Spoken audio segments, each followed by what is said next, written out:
I'm Steve Jasper and I'm the jet lag guy. Welcome to this week's episode of Jet Lag in the News. Let's start off with some good news for once. The pandemic disrupted a lot of things, including sleep patterns, particularly in adolescents. In a study of 674 Brazilian adolescents, the researchers found that adolescent sleep characteristics post-COVID in Brazil are similar to before the pandemic. So the impact of the pandemic on sleep has not persisted, which is great news. There's been a recovery in sleep patterns after COVID. This is reassuring. Sleep is an absolutely vital pillar of health, so having sleep patterns restored to normal in adolescence is great. More good news. This is starting to feel like a good news channel. The rule of taking your shoes off at American airports has finally been repealed, and I have to say, this is a victory for common sense. Getting through security at American airports is unpleasant enough without having to do it barefoot. Homeland Security Secretary Kristi Noem said so in a press conference last Tuesday that the rule was repealed.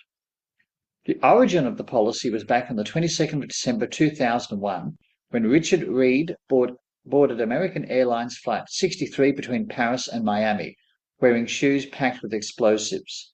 He tried to detonate them on the plane. Thankfully, that failed, and the plane was diverted to Boston. He is currently in a maximum security prison in the US without the possibility of parole.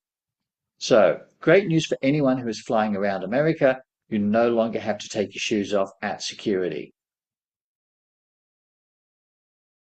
Just a very brief update on the Qantas data breach. Qantas has been contacted by a potential cybercriminal. They hadn't in the initial stages of the data breach, which was very unusual.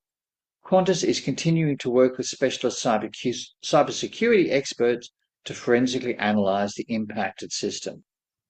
The airline said in a statement that it is working to verify the legitimacy of the contact and have contacted the Australian Federal Police.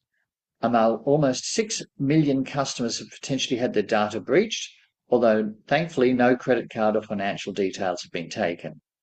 Any Qantas customers should be wary of any emails or text messages that look a bit strange and are asking for credit card details. I know a lot of people complain about airline food, but could airlines consider adding pistachios to their menu? In a study out of Penn State University led by Christina Peterson that's entitled Nighttime Pistachio Snacking May Reshape Gut Microbiome in Pre-Diabetic Adults, the researchers found that eating pistachios every night for 12 weeks altered bacteria in the gut. Replacing carb snacks, which, let's face it, don't do your waistline any favours, with pistachio nuts supported good bacteria that produce beneficial short-chain fatty acids like butyrate. And butyrate might be beneficial, but in my chemistry experience, it smells absolutely vile. But these good bacteria were more abundant following snacking on pistachios. So this was a study done in 51 adults with pre-diabetes, and the results were described as potentially helping to slow the development of type 2 diabetes or reduce systemic inflammation. So maybe take some pistachio nuts on your next long-haul flight. Lastly, a shout out to Olivia Rodrigo, who paid for all her band and crew to have therapy on her world tour.